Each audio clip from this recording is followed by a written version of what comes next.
United States.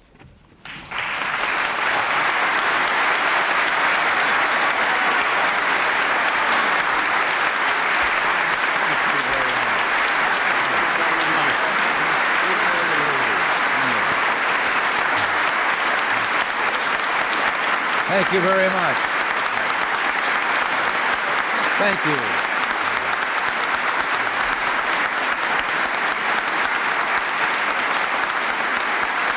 Thank you.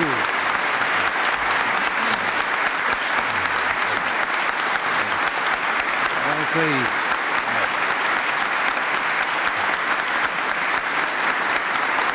Thank you. Oh, my.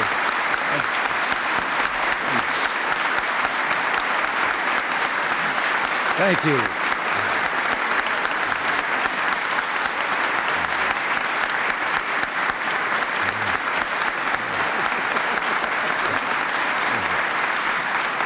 Thank you. Thank you. Governor,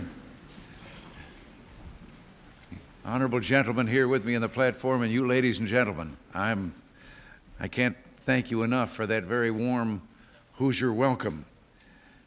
You know, the late Herb Schreiner, who was from Fort Wayne, said that he was he was born in Ohio, but he moved to Indiana as soon as he heard about it.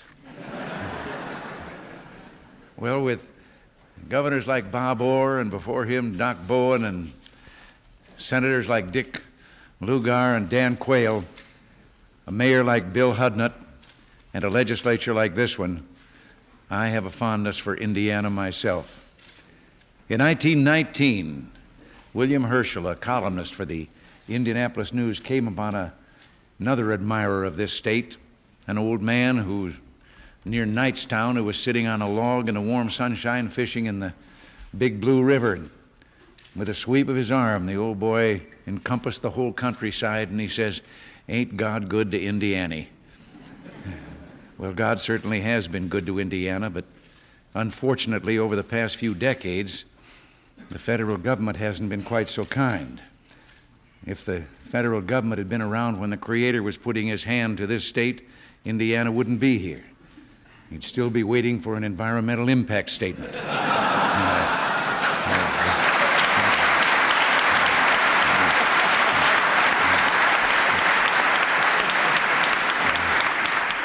And it's not an exaggeration anymore to refer to the almighty federal government. In recent years, power and tax dollars flowed to Washington like water down the Wabash, and yet things didn't get better. We didn't move closer to solutions, we moved farther away. Hoosiers, like citizens all over this country, began to realize that the steady stream of money and authority to Washington had something to do with the fact that things didn't seem to work anymore. And the closer you look, the clearer it becomes.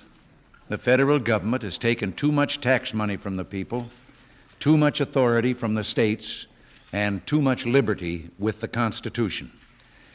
Over the last year, with the help of the American people, we started correcting these imbalances in our governmental system. We have cut the growth in federal spending nearly in half, brought about the largest tax reduction and the most sweeping change in our tax structure since the beginning of the century. And with farmers and family businesses in mind, we raised the estate tax exemption and eliminated the estate tax for the surviving spouse so that survivors don't have to sell the family farm or the family business in order to pay the tax when death comes. We cut the increase in new federal regulations nearly in half, and we undertook policies that strengthened state and local authority rather than erode it. As Indiana's December unemployment rate of 11.9% indicates, much remains to be done. We know it, and we take our commitment to the people seriously. We have in place an economic program that is based on sound economic theory, not political expediency. We will not play hopscotch economics, jumping here and jumping there as the daily situation changes. We have faith in our program, and we're sticking with it.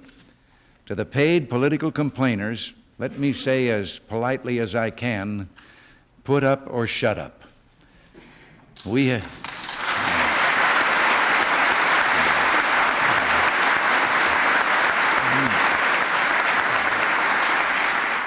We have a solid plan already in place. What do they have? Either they give the American people a better alternative, or they join with us in our efforts to get the economy right. The 1983 budget, which we recently released, is one of the new wave budgets that will be rolling in for the rest of the decade.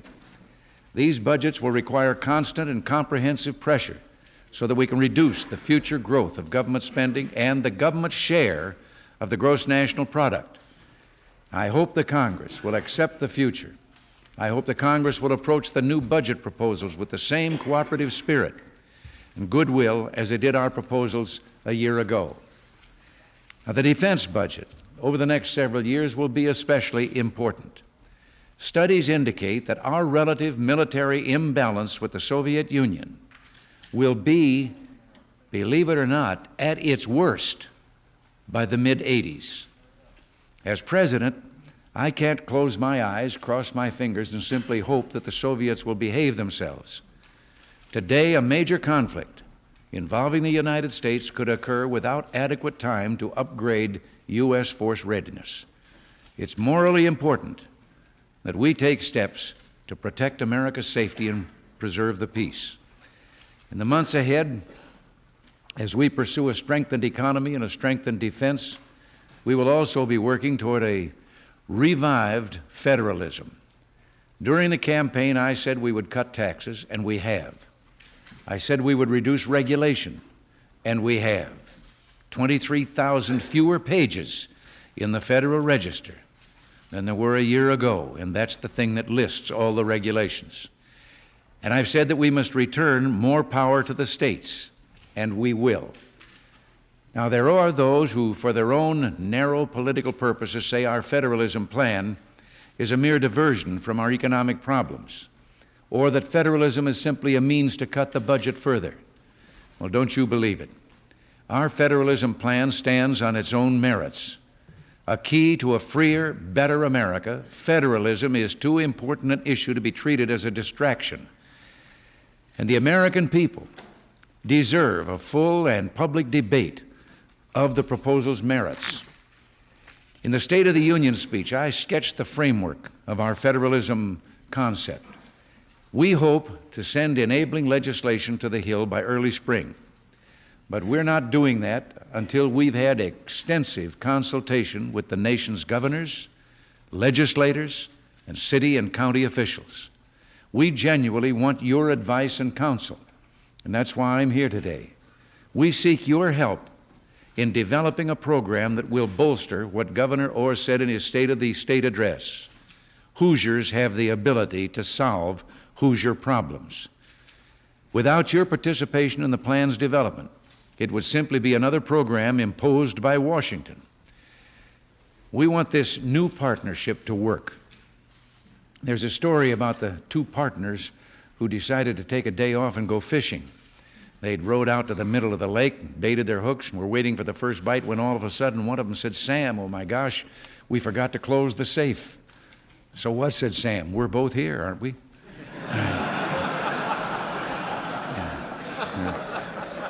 Well, for too long, that's the kind of partnership the states and the federal government have had.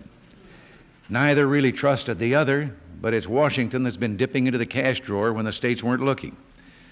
America's needs today are too great for one partner to solve alone. As I pointed out in the State of the Union address, in 1960, the federal government had 132 categorical grants costing $7 billion.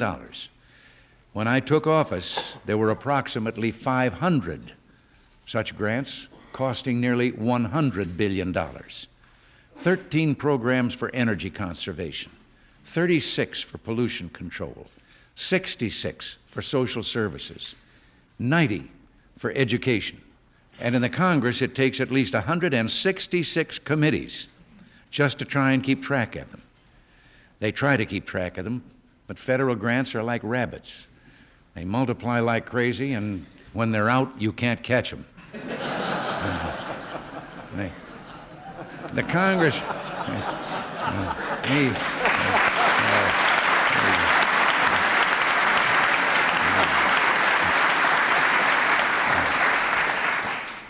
The Congress spends most of its time on the budget these programs represent. Governor Babbitt of Arizona said that the Congress should worry about arms control, not potholes. And if Congress did that, he has said, we would have both a better chance of survival and better streets. I've got to pause right here and interject something about that. I'm delighted in telling about the town that was decided in the interest of safety. They were going to raise all their street signs and everything that were only 5 feet high to 7 feet high. And the federal government came along and said, we got a program that'll do that for you. It was quite an undertaking. It changed the height of all these. The federal government's idea was they'd lower the streets 2 feet.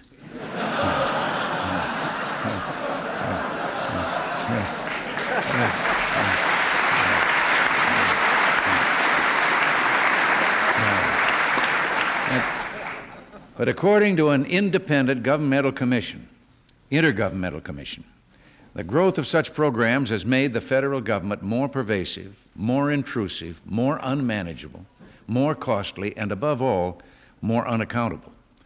Polls show that the majority of Americans feel the state government can handle local problems better than the federal government. Absolutely no one, except the special interest groups and those who do their bidding, believes that we can continue as we have. In many respects, the federal government is still operating on the outdated and, if I may say so, arrogant assumption that the states can't manage their own affairs. At one time, possibly yes, certain states did ignore a portion of their citizenry. And when the Great Depression hit, the states weren't prepared to handle that kind of an emergency. But that was 50 years ago. There have been great changes in our land.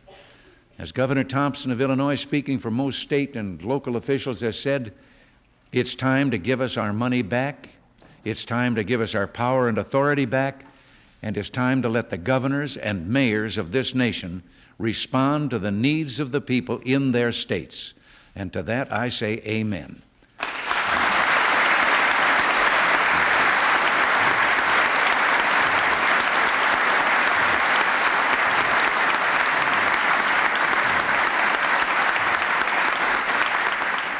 It's high time the issue were debated, and our federalism initiative is designed to focus that debate.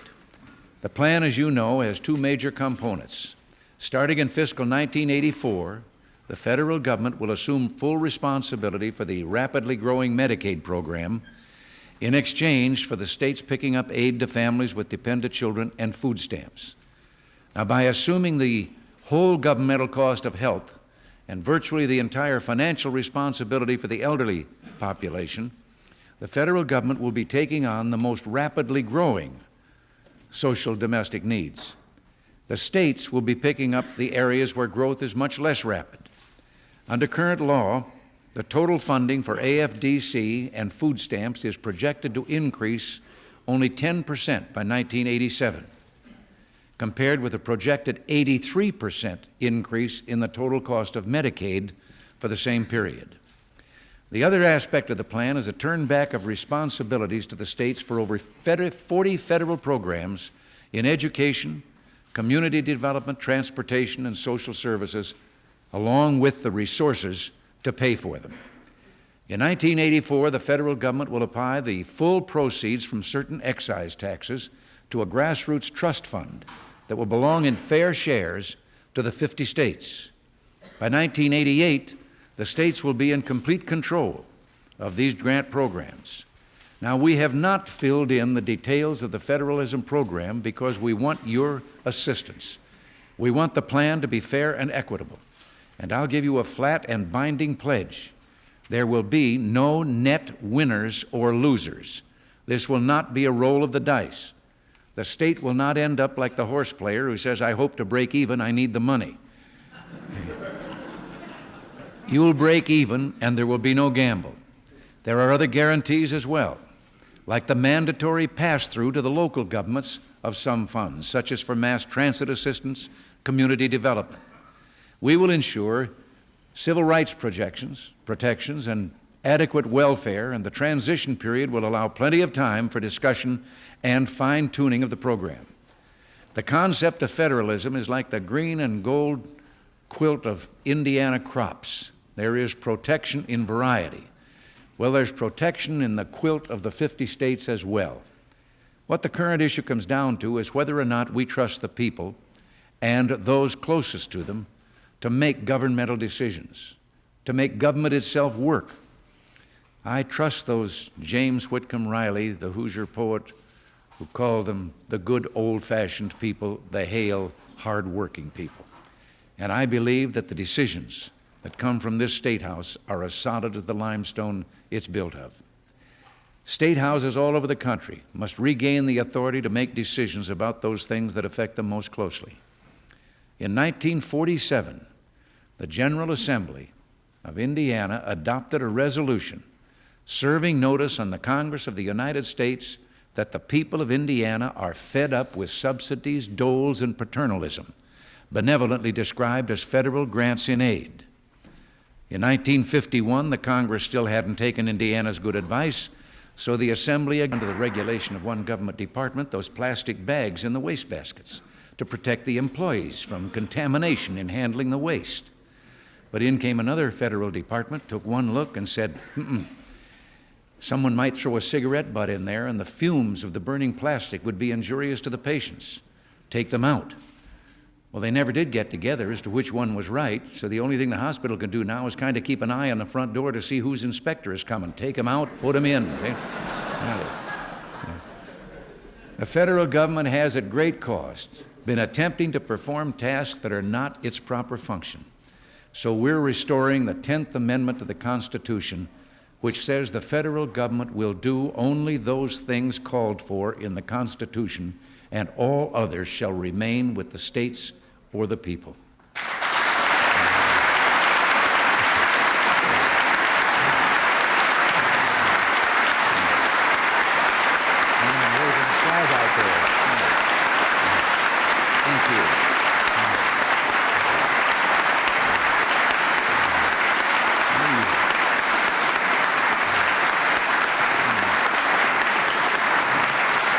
Thanks very much.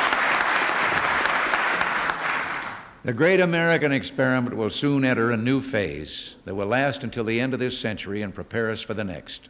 And you here are the ones who will carry this experiment forward. You are the public servants who offer the most creative solutions and most promising hopes for our nation's future.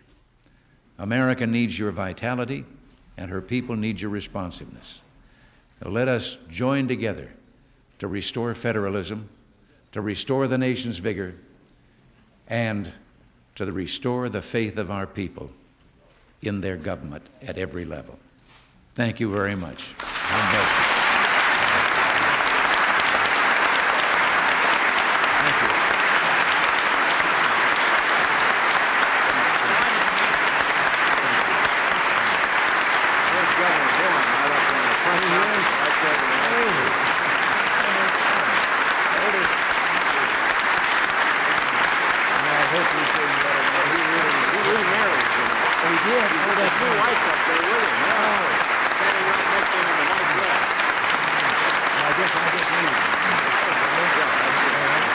Thank you very much.